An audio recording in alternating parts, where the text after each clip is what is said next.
All right, what's going on, everybody? Welcome back to Below the Belt Sports Countdown to Baseball. We have a very special edition today. It's an AL East preview with Henry Von Thaden, HVT. We actually met in a Twitter comment section. We started off as enemies. I think we were going back and forth about hugs. He's the biggest Red Sox fan I know. I'm a huge Yankee fan. I don't know how we ended up being civil. I'm sure we called ourselves, each other some horrible things in the early days. But thanks, we're friends now. So thanks for coming on, buddy.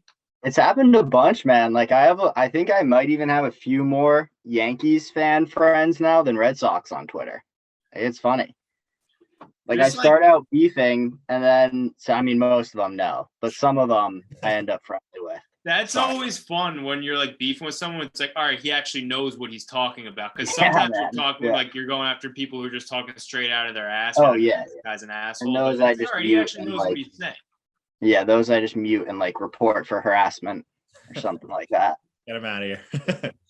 So we're gonna talk AL East. We'll go through all 5 teams in a unexpectedly or non-intentional backhanded way. I said we'll go in the order they finished last year. The Red Sox were last year. People forget that. People literally forget that. Like I'm not even just saying that. Like, I just forgot. Kind of forget it. It's forgot it. I put Orioles in 5th automatically. Your brain just assumes Baltimore Orioles last place, but they were, I think, one game. Not that it matters at all, but how wild is it going to be when they're good again? Dude, this year. About the Orioles, Rushman and Heston and all those guys. They'll hire Buck Showalter back. Honestly, that could be great.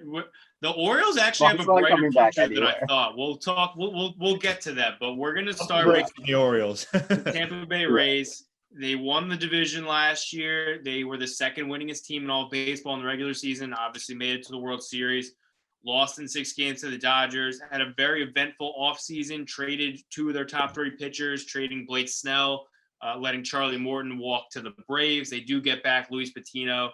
They signed Chris Archer back, capping off legitimately the worst trade in baseball history by the Pittsburgh Pirates a couple years back with Class. And he's looked pretty good this spring.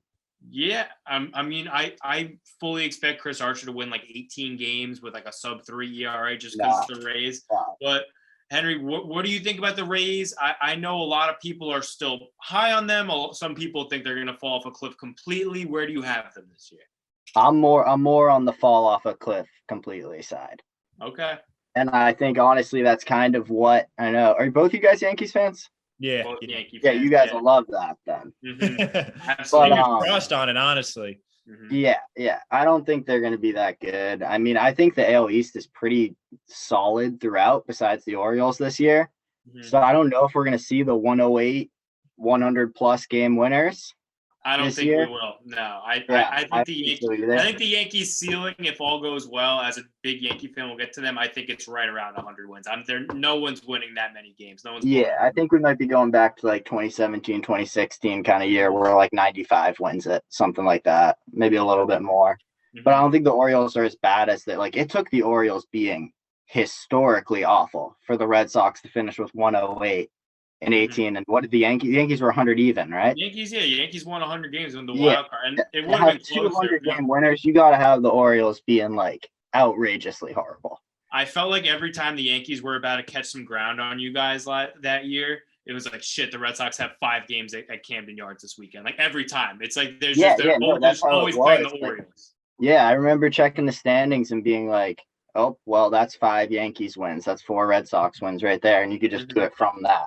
Like all you got to do is win your series or split your series, and you're going to gain ground because you're playing the Orioles. It's not like that anymore, though. No, definitely not. But I don't know. I haven't seen much of Waka this year. He's the other guy the Rays got, right? They did get Waka from the Mets. They got a weird collection of guys, and I mean they always have a weird collection of guys. But Heimblum is in Boston now, so I don't think those guys are Magic anymore. He's brought that magic to Boston. You think he was the overall factor that made those Rays like that good? I don't use the overall. I think everybody there, like all the GMs that flourished there in the early 2000s with Friedman and all of those guys. Himes talked about it a bunch, how he just had a crazy opportunity to grow there. Mm-hmm. And I think all of those guys just grew really fast and were good GMs. But I mean, Heim definitely, they don't talk a lot about how involved he was. Like he was the main guy in the Archer trade. scouting the talent for that. He wrote the handbook, The Rays Way, for the Rays, like way back in the day. He's been with them since like 2001, and he was like 20 years old. It's crazy. Yeah. So he's pretty much not like, it's fun to build a team from the ground up when they already have that roster, but he built a franchise from the ground up. Yeah, like that's as cool. Yeah. Some of Bloom's interviews about it are crazy. Like they were dudes like around our age, like sitting in a room, and they had a brand new ownership. Like I think it was Section 10 or Sox prospects that he did an interview with, and he was talking about it, and it was basically like him and Friedman and a couple other guys like sitting on the couch figuring out how to run a baseball team from scratch. It was crazy. And he was like 21. That's sick. That's yeah, I mean so that's literally the dream. That's like what we're doing right now, but they were making decisions for a baseball team with no payroll. Well, no, the Yankees, they're reaching out to us. They're listening to everything. Yeah. Cashman, they're reaching out to me for sure. Cashman is taking. I told Brian Cashman he was gonna extend J Happ actually, and I was like, Cash, don't do that. But no, I'm just obviously messing around. Yeah, J Happ Resurgence Tour is coming now, though. Oh my God, no, I don't even it's want like to. Sonny Gray. I'm sorry I even mentioned his name. J Happ got ruined for me. We'll go back 2018 for just a second. Game 1, the JD bomb. Served up a meatball to JD. The JD bomb. The worst was that we traded for him because he was like a Red Sox killer. Like he had really good numbers. That was the best part ever. And it was like right after all the like we want Boston chants and that kind of stuff. And then it was like that was hilarious. Super fun. But I hope the Rays fall off a cliff. I mean, listen, you're right. Freeman's in LA now. Bloom's in Boston. We don't know whether or not the next guy is going to be able to, because obviously they have the blueprint and how the front office works, and you know, a ton of the team now and the manager. That's all guys that Chaim Bloom and Freeman put in place. But at the same time, now they're it's the Rays model where you trade a Snell, you let a Morton go, and the guys you bring in. Is Patino the right guy? What do they get out of Archer? I don't know. So my brain, it's just they'll make the pitching work, but I don't know. Yeah. I mean, Patino is going to be a factor, just like in my mind, just like Wander is going to be a factor, and that's mostly next year. That's not this year, really. Right. And I mean, like you said it well. Like this was the Rays' way of handling business, where they ship off these guys. Like it was just basically Longoria again, like what they do with that, except Longoria even to a bigger scale than Snell. Yeah. But it's just more magnified because people just saw it on the World Series stage, in my mind, because of that 60-game season. I mean, I don't think the Rays are in the World Series last year if it wasn't the 60-game season. Henry, I'm kind of in agreement with you. I am leaning towards the Rays not being as good because in the past, you've seen them really succeed in a way, and this is a weird way to phrase it, but succeed at going from first to worst and then worst to first. They've kind of been really successful with that method. They did it when they were the worst team in AL. When they went to the World Series with that Longoria team, they were then the best team in the AL, So it's like they really kind of excel, and I think they kind of have it down to a science. They know where they're going to be successful and how they're going to do it. And I think you're right with Patina and Franco coming up. They're going to be successful this year, but I don't think we're going to see them as this World Series threat in the AL in general, as much as some people might think them to be, just because you're right. It was so upfront and in our faces last season. Yeah. And I almost think the Rays half even knew that. Like, I mean, I think they know it would be bad optics last year, but I mean, getting rid of some of those guys like Snell, I mean, Snell is hardly an innings eater anyways. Yeah. I mean, we've seen it being AL East fans, like, and we get this whole thing now since he got pulled early there, but I don't know. We've seen Snell come out of games in the 4th and 5th all the time. Go around, guys. He's not an innings eating guy. And Charlie Morton was up there in age. I think they kind of said, like, we don't have the innings here a little bit. And I think, yeah. And I think now it's even more like they don't have the innings now. Like they have good arms, but we know how it works with the young guys coming up and innings limits and all that stuff. Like we're going to see even guys like Walker who were hurt or have bad years. Like they're going to have an innings limit. Who's their other top pitching guy? Brendan McKay, the two-way player. He's going to have an innings limit. Patino, if he even comes up at all, he's going to have an innings limit. You know who they got, who I kind of forgot, and he might eat some innings too? Rich Hill. Remember him? Rich Hill was good for them. That's a good one because they don't have to worry about his innings limit or anything. Yeah, Dick Mountain. That's my favorite nickname. Yeah. He can just go out there and throw pitches, but like that's like I think across the rotation, and who is it? Like him and what's the lefty's name?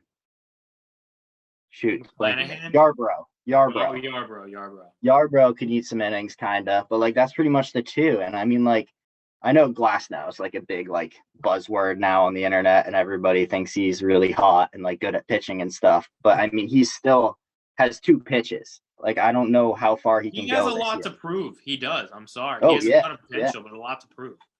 And I agree with you. I think people like to gas up Glass now. He was a reliever in Pittsburgh for a reason because he only has two pitches. How long is that going to people overlook? How long is that going to last him? I mean, they're two really good. It's 100-mile-an-hour fastball and a disgusting curve. But like, I mean, he really wasn't that effective in the playoffs because he really couldn't get both of them consistently for strikes. How do you really do that over the course of an entire season? It's going to be tough, you know? Yeah. I mean, it's the same problem the Sox are looking at right now with Tanner Houck. Like Glass now is just different because he's filthier. He's got more break and more velocity. So he might be able to do it a little longer, but Glasnow is not like a real opening day starter in my mind. Like, he just doesn't really have the pitches, and he doesn't. I mean, like, it could be right out of the gate there too. Like, Glasnow comes out, he doesn't have a good outing, bullpen burned, and then starts spiraling right there. Yeah, I agree 100% on that. Yeah, and I think both the guys from the Archer trade originally, I think right away that was such a fleece, that was so crazy because they both looked like superstars. But I mean, like, even Meadows, like, he took a pretty solid step back. Both those guys from that trade had a lot to prove this year. I mean, Meadows might not even be a starter in that outfield. Like, he's got to prove he can hit lefties. Yeah, it's true. I do think in general, one thing about the Rays that is a little bit different is I think their lineup is a little bit stronger and deeper. I don't think it's a great lineup, but I think it's better. They have a lot of platoon guys. I think Brandon Lau is a solid player. Meadows has a high ceiling. Wander Franco is going to come up and rake. He's sick. And then obviously if Arozarena can keep up even a semblance I don't even know what in the playoffs, I don't think he will personally. I think that's a flash in the pan. But I think he's a good player, and I think the playoffs are always a flash in the pan. I mean, it's a very small sample. But enough about the Rays. We'll move on to the Yankees. Like we said, Rob and I are both big Yankee fans. We've talked about the Yankees. We try and keep it objective. At the same time, I can't not be biased. I love this team. So let's hear the opposite perspective, because you're a huge Red Sox fan. I see you get into battles all the time with certain members of Yankees Twitter. Make some friends too, man. So let's hear. Give me your elevator pitch on what the New York Yankees will be, because I trust that it's going to be something I'll probably get mad at, but it's probably something I look back on. It's like, he might not be wrong. I don't think it's going to be anything ridiculous. So what's your prediction? It's hard to predict this Yankees team. I mean, part of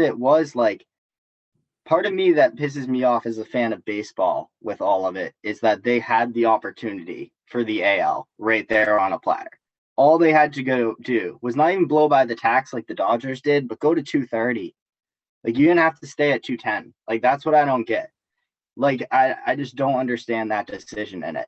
Like, even down to some of the arms that they brought in, Musgrove was right there, and he's more of a proven commodity than Taillon, and he was $1 million more. And it seemed like the reason they made the decision, the trade value website that I like, that a lot of people crap on, but it projected that the Yankees actually gave up more value for Taillon than the Padres did for Musgrove. And Musgrove's value was like, more than double. So, like, those kind of things make me wonder, like, where it was like, okay, were they was he more valuable to them because he was $1 million less? Because that's crazy. Like, that's where it's like, okay, go up to the tax, go to 230. I don't know. We're looking right now at the best contested teams to compete with them are the White Sox, who just lost Eloy. But they could have blown by everybody. Yeah. Just with going 230. And I think that's one of the reasons I make friends with a lot of Yankees fans, because I say stuff like that, and it's like, it's frustrating as a fan of baseball. Like, they could have just been like, let's go all in, let's be the best team in the American League, and they didn't. And they brought DJ back. Yeah, they brought some other guys back, but I don't know. I think they had the opportunity to do a lot more than they did, especially in the COVID market where everything was so cheap. Mm-hmm. Yeah. It feels like this offseason was a big possibility for the Yankees to have the most Yankee offseason ever. You know what I mean? And just like crap on everybody and spend more than everybody and just abuse the whole situation. And it didn't really happen.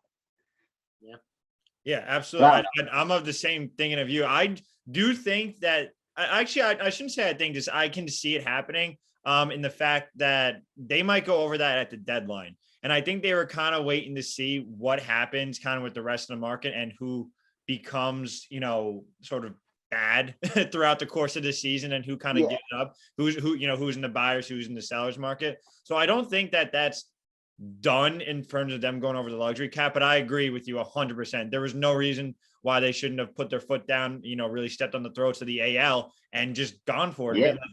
Let's go get Kyle Hendricks, let's go do that. I know Nick was let's big go on over, that. What's stopping you other than the fact that you want to sign Corey Seager next season? Like really, like that? You're Yankees. You're telling me that's the reason you're staying under 210 right now, or right around there? Yeah. And listen, I've been calling for that for a while. I said a lot of times, and look, I think there's a lot of optimism on Yankee Twitter. I think Cashman did a great job this offseason, with the caveat being he had to stay under 210. And that's not a Brian Cashman decision. Anyone who's blaming Brian Cashman for that does not understand how things work. That being said, I wasn't asking for $250, $300 million payroll. Like you said, the Dodgers blew past the tax coming off a World Series to sign Trevor Bauer, which obviously we could talk about him a little bit later. He's the worst. Disaster class. Regardless, they went past tax. The Yankees, to get to 230, they could have added a bona fide number 2 starting pitcher like a Kyle Hendricks, a lefty bench bat, someone to upgrade over Tyler Wade, and a reliever or two. And they could have done that all with an extra, $15, $20 million investment. I wanted them to get a number 2 guy. Even Lance Lynn, I don't think he's all that I was sexy, just gonna say but him. just someone else behind Cole who is more of a sure thing. And I don't hate the approach that Brian Cashman went with. Get a ton of arms, go depth. Don't ask anyone for outside of Cole and Montgomery, maybe for more than like 20 starts. I don't mind that, but I would have rather get one more guy behind there where it's like we have Cole and Lynn, Cole and Hendricks, whatever. And then it's like if Severino hits, great. If Tyone hits, great. If Montgomery, Kluber, Herman, whoever, great. They become pluses, Exactly. I think now you put yourself in a position where it's like you need one of those guys to look. You need 2018 Tyone or 2017 Severino or 2017 Kluber. Yeah, and you're looking backwards instead of forward. You need that where they could have been a bonus. And I'm with you, Rob. I said this to Henry the other day, and he doesn't think it's going to happen. I personally lean that I don't think it will either. I said maybe at the deadline with fans in the stands, money coming in, maybe they'll be able to go over a little bit. Personally, I don't want to waste a year of a championship window in the AL this week because we might maybe take a run at Corey Seager. I don't think that's smart. I don't want to waste another year of this window. So I think, or at least I hope that they're going to be in on like a Hendricks or maybe even a Castillo at the deadline. But at the same time, we've done this song and dance before where you don't address your team needs in the offseason. You wait till the deadline and then the price is too high, which I'm using air quotes, but that could be true. But I like what they did. I still think they're the best team in the American League, but you're right, Henry. When you look at the Rays, the Astros, where the Red Sox are at, there was an opportunity for them to be above and beyond the best team in the American League, and they squandered that opportunity. Yeah, like even with just the calibers of players that were gotten so cheap and like on such short deals, like you look at Marcus Semien, like you look at some of the I thought Schwarber was one that they would grab. Do something like that, even if it's staying under 2, like do something. I know you guys hate this, but something like trade Voit, put Schwarber at first, and get more pitching in there. I toyed around with the idea of trading Voit. I don't think is necessary. I'll give you a guy I really liked. I talked about it a little bit. Tommy La Stella would have been a great get as a fifth infielder. He plays all positions besides short. He's a guy you could put in your lineup 3-4 times a week. Lefty contact bat. I think he signed a 3-year deal, which was more than that's what I was going to say. It was great value. He's $8 million a year. I think he would have been a perfect guy. I feel like you look at championship teams, whether it's the Dodgers, the 2018 Red Sox, and they have guys they could just cycle in from their bench, like matchup wise. Even the Rays did it last year. So a little bit of that. No, I wanted an infielder who could do that. Like that was another thing where it's like you don't need to go to 270 or 250 to get it, but you can go to 230 and get it. Yeah. Yes. Yeah. And it's some of that matchup game. Like, I mean, when we talk, I'll say that when we talk about the Red Sox, but like with what we did with Mitch Moreland and Steve Pearce in 18, like being able to play that game for that flexibility is big. Yeah, absolutely. So, and I think sorry, go ahead. No, you go. I think one of like my main problem with the Yankees just as a team competing too is the flexibility and the athleticism. I just think it's a lot of the same too.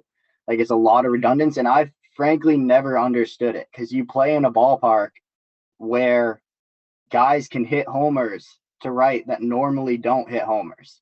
Mm-hmm. And they could be able to take advantage of that and be like, okay, we can bring in some guys here that are contact guys first, and they'll literally fall into some homers here. I mean, that's what happened with DJ. I mean, you look at DJ, who's Yeah, very exactly. going to right field, and his power numbers are way more than what he did in Colorado. Exactly. So, like, who knows what a guy like Listella, some of those could have done finding that porch. Absolutely. I mean, you look at Benintendi when he was in Boston. Before he was playing for the Tigers. He was always finding the short porch. No, but he brought that athleticism, too. No, so that's what I don't get about it. And that's why I like guys that are in their system a lot, like Florial. I hope that eventually Florial gets a chance up there just because I think that they need that athleticism and that balance. No. Because I think a lot of it is a lot of the same. Like it's the same caliber, which is why I have thought maybe trade Voit because it's the same DH build as a lot of other guys. That was my reasoning for saying that, was just because I think he is a bit redundant in the lineup. At the same time, he's so talented. I think Brian Cashman even had a quote about this saying, like, I could trade Luke Voit, but am I going to trade Luke Voit for the sake of getting another lefty in the lineup? I don't know. That's tough. He's kind of boxed himself into a corner a little bit. I'm hoping Clint Frazier helps that because I think it's honestly underrated how athletic Clint is. He's a guy that legs singles into doubles. He has some pretty good speed. He puts the bat on the ball. I think he could hit like 280 with 20 homers and 25 homers. So we'll see. Hopefully that gives the lineup a little bit of depth, but I just don't know. We'll see. I think they're the best team in the AL on paper, but I think the point we can all agree on is they had a chance to step on the throat and they didn't do it. Yeah, and I don't know. I question it too because I wonder too if the going over the tax thing was partially planned or not. Because I wonder if it was because of the pandemic or not, with them just like not wanting to invest even more at this point. Like you look at the team and it's like stacked, but they just haven't been able to stay on the field at all.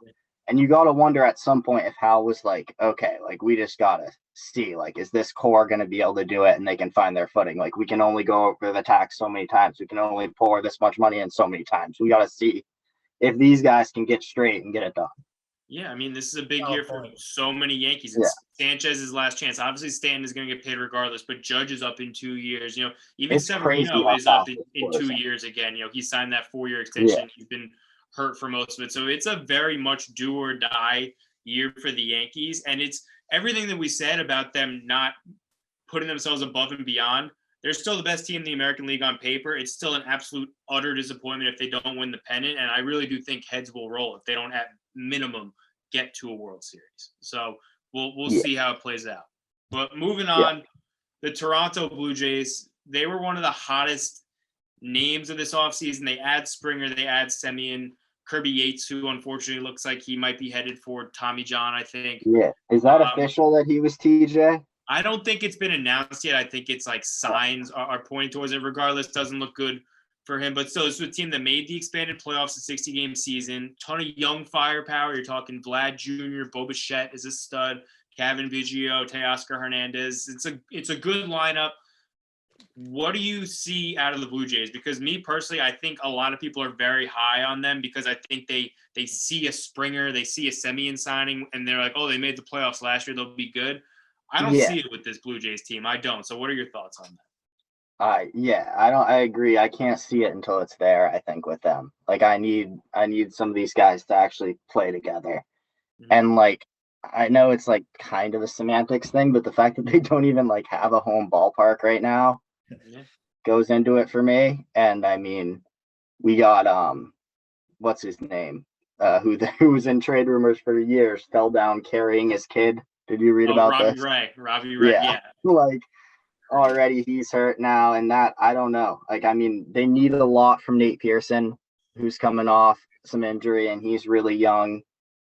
I mean, they have Ryu, who's a horse, but like with Ryu, you have question. Like you look at the stuff, and like I don't think anyone believes how good he is. I agree. Like every year he comes out and does this, and he's like literally one of the best pitchers in baseball. And people are like, nah, he's throwing 92, dude. Like, he's not that good. His results are good, but the Yankees hit him hard. The Yankees have hit him Yeah, hard that's 2 true. years in a row now. Yeah. I don't know. He's filthy though, but like he's one of those guys that you're half like sitting back waiting, like, all right, when is this guy gonna stop having great years? Exactly. So I don't know. I think he'll probably surprise everyone having, or I guess not surprise everyone having another good year, but their rotation to me is even sketchier than the Red Sox. Like, I don't know what is going on in that rotation. It's hard. You could make outside of the Orioles. I think it's the worst rotation in the division. I don't get it, dude. I really don't. I don't get what they were going for there. Like, as far as team construction with them goes, I don't see it. And like, of course, I'm not a fan of them, so I haven't looked that deep into it. But along the lines of bullpen too, and just young guys coming up, like I just don't see it. I don't see how they're like the Rays, kind of in a sense where I don't see how they're going to find the innings.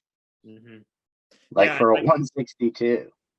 Yeah, I kind of see the Blue Jays in the same situation as like the Houston Rockets were when they had like Harden and Paul in the NBA, where their offense might be like sexy and fun to watch, but like in terms of like defense, like how are you really going to put this together? And like offensively, how great are you actually? Or are you just like in a sense of basketball, like are you just firing off threes and your score is going to be high, but like you're not going to be able to actually be a sustainable team. Like they lost every year. The Rockets never made it past the conference finals. So like I kind of see the Blue Jays in that same situation where they're just not going to be able to just put it all together. Like, sure, you got Vlad, that's fun. Biggio, that's fun. Like a lot of fun guys, but like when you look at the actual construction of the team, how are they really going to put it all together and win that AL East, you know, as their goal should be right now? They're going for it. I don't see them winning the division. Yeah, and if they if they win the division, go to the playoffs, I don't see them really getting far either. Like, I don't see how you get far with that formula. I mean, especially if Yates is gone for the whole year, that was already a pretty risky signing. I mean, I don't know. I know that got a lot of applause at the time, that signing, but I was kind of like, there's a reason this guy's still out there. And I mean, we see it all the time with relievers. They have one fantastic year, like Brandon Workman for the Red Sox, one of the best relievers in baseball out of nowhere in 19. And last year, I think he got hit harder than any pitcher in baseball. It's like relievers, they just, if anything changes, and that's why it's so weird spending money on relievers too, because they can go out and pay a guy, and if his locker's in a different place, all of a sudden his curveball breaks different and everything's weird. Like, they're just funky dudes that like you need to keep in the right situation to succeed. Yeah, I agree entirely. Absolutely. So we're all on the same page there. We'll go to the Orioles. I'm not even gonna lie, they're definitely the team I could say the least about. All I could say about the Orioles is they could definitely at least hit. I mean, you said it, Phil, 2018, 2019, I feel like they were a They're team not bad. all right, like you're just gonna beat up on this team. I don't think they're that bad anymore. They've got some guys who can hit. Mountcastle, Mancini's coming back this year. So what are your thoughts? It's all young guys. Yeah, it's young guys and guys they hope succeed so they can trade for them. Like Matt Harvey, they want Matt Harvey to pitch pretty well so they can trade him. Don't they have Felix Hernandez too? They do have Felix Hernandez. Yeah, they're building a killer 2013 rotation. Dude, imagine those two in 2013. That would be sick. Yeah. Chris Davis. 2013 Chris Davis coming out there. The Orioles and Chris Davis, dude, the Orioles are just currently looking for a time machine. They're like, all right, we could sign a reliever or we could invest into a time machine because that team would be sick.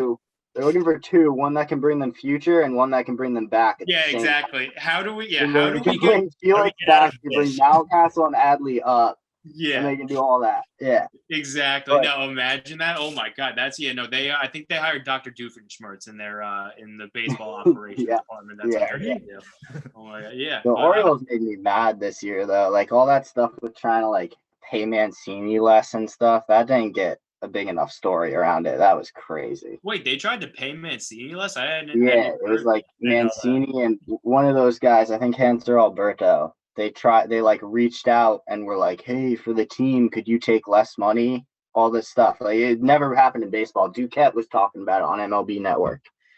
It was like crazy. It was like, what the hell is going on here? That's actually just like you're talking like post-cancer diagnosis. They asked. Yeah, and they pretty much slam Chris Davis too, and it's ridiculous. Like, I mean, I was looking at the Orioles payroll the other day, and they make it out that like Chris Davis is this big contract crippling them and all this stuff. It's not the case at all. Chris Davis makes like 20 mil.